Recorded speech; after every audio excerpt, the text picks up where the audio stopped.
About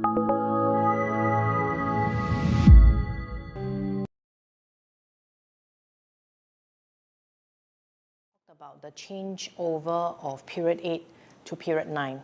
And one of the key things is basically the double line in the Kent trigram at the bottom, moving on to a straight line. Then therefore, the security and happiness and root and sacral chakras are very important. When you look at what you all shared earlier on in terms of the ideal state, right? All of you actually mentioned something about family, something about joy, something about freedom. All these has to do with here, the heart, right? So you will notice that around you, first they have to address these because you talk about money, you talk about security. Current state, step 1, must address these. Next step, must address the heart. Then when you are able to complete these, then it's about abundance. Then we talk about what is abundance. Abundance is really about experience. It's not about the amount of money you have. These are the lower chakras. This is the higher chakras. The heart is in the middle. It's called the bridge. This chakra is very important because it's the connection between the mind, the body, and the soul. Up, holding down, right? So because it's the bridge, it helps you with the bottom chakras, the lower chakras, it helps you with the upper chakras. As human beings, we live in a world that is filled with material and practicality. We cannot just focus on these top chakras.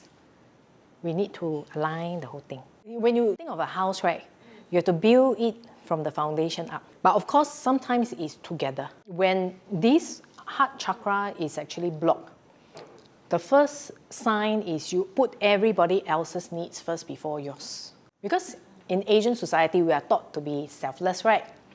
But when you do everything from other people and forgot yourself, you have to fill our own cup first, right? Our cup not filled, give, then after like, I feel so empty. How to even be able to give? So the part is the balance of being able to give, but not to your own detriment. Having self-love, self-care is important. So when this happens, right, you feel angry. And because you are giving out to the detriment on your own, right, you'll be having a lot of expectation. Right? So certain years when I do your Bazi chart, I'll explain to you that maybe there are certain combinations you must be aware that you do not, like someone asks you to do something for them you don't feel like doing, but you still do it, but you don't overdo it. Because when you overdo it and bend your back backwards to help the person, you will have an expectation and an attachment to how they will react. Because if I don't feel like doing, but I put in all my best effort to help you, right, you must at least say a thank you to me. If you don't say a thank you to me, I get very upset. But in the first place, the person asks you whether you can do. You can choose to say yes or to say no, right? So that's the key. So it's the expectation and the attachment. Then after that, because you get angry and you feel betrayed, then you don't have trust. Then you become very anxious and you feel isolated. Or sometimes it's about jealousy, competition among people. When you want to balance the heart chakra, how do you do that? Usually when it's balanced, there's compassion. The heart chakra is about compassion, about wisdom, okay, and about trust. To balance it, it's actually to show gratitude, to be where we are today, to be able to sit in this class, have abundance of food. So the first thing is actually to show gratitude, to be healthy at this particular moment in time, and not to struggle. If we have family members that love us, good relationship with family, we want to be better, but once you think about all the good things, then it will make you positive. You think about all the bad things, then remember just now I showed the crystal? Then your whole body fills up with all the negative crystals. Right? So it's actually, it builds on the crystals. So if you remember that and you train your mind to do it, it's actually a lot easier. And remember to love yourself, nourish yourself. Different people have different ways of loving yourself. You just need to know what it is. So it's actually very, very simple to balance the heart. Do the things that you're happy with. How to build trust? The first thing is you start with not trying to double check that they are wrong. I have a simple rule. Sometimes people may think I'm naive. I usually try to see the good side of people first. Until they test me, until it's at the end of my wits, like you keep betraying, okay lor. then I don't trust you anymore. Or you can choose to start with don't trust first and then you build the trust. Then it will be a harder journey. Usually this one has also got to do with traumatic experiences that you had previously that created this. You believe that everyone starts with a good intention, right? But maybe ultimately when they walk towards a certain path, their values and yours does not match. So then therefore they stray from you. So it's not necessarily about trust, it's about, remember I talked about the resonance. So therefore, cautious is right. It's like now I do actually interact with people, but when I interact with people, I don't trust completely. I just believe that everyone is good. So the next step is, are we aligned? Not aligned, okay, then I move. I have the anger about the wrong way. Yeah, so this is about the open-mindedness that we're talking about. Because of different people's background, their upbringing, if you look at interacting with people from different nations, whatever they say, there are many layers of meanings behind. They are never saying what they truly mean. So if you take it at face value, then of course they will break your trust. So if you understand where they are coming from, then you will not get easily betrayed in terms of trust. But you have to remember, everybody has good intention, but your friendship and your partnership will only work out if both parties mutually benefit. The good intention is I want to be, for example, your friend. And as an exchange, I have your companionship and you have my companionship.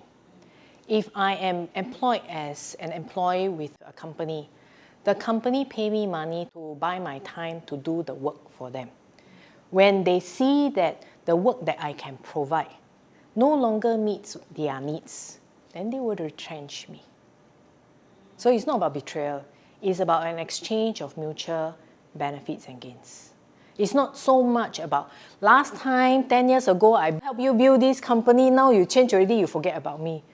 If you understand this, then you will not be betrayed, because it's just part and parcel of human nature. Now, even if you look at family relationship, the parents' role used to be, if you look at the older generation of parents, the parents' role is to give birth to as many children as possible. Why? Because they hope that within one of the children will support them back.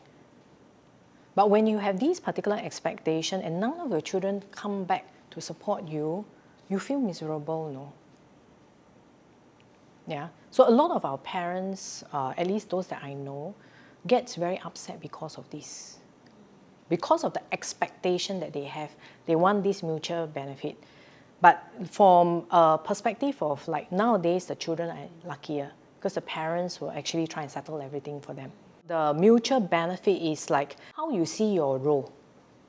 If I see my role as a guide, facilitator, as the person grows up, then I'll be very proud if this person, after falling down, is able to pick up. Very different from a parent-child role. So if you change your concept to this, then your child who's trying to grow up is trying to look for independence. But when they fall down, they are looking for guidance and not telling me what to do. Then there's mutual benefit, then relationship will be good. But if I have expectation, you must listen to me. The other person is trying to break free, no mutual relationship beneficial, then the relationship will not be good.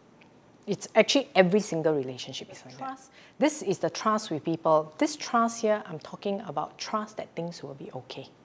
It's about intention, it's about focus, it's about mastering the mind. But it must be in the realm of possibility. If you don't believe it can happen, then it will never happen. So it's about the possibility, the I am, the feeling that this is what I want, this is what I can do, and this is where I will go. That you can believe, then your whole being will resonate that possibility and positive thing, and then you will start to attract that one in. That's abundance coming in. Yeah. So it's the feeling. Because if you think about money, money is facts and papers. This is fact and paper. It has no feelings, no resonance. You cannot attract. So the feeling is the one that is actually spreading out. Like if you look at this, the heart, you stabilize yourself. This is the heart, is spreading out this way, sending out the signal, like we are the radar, sending out the signal, I want this, and then it will come.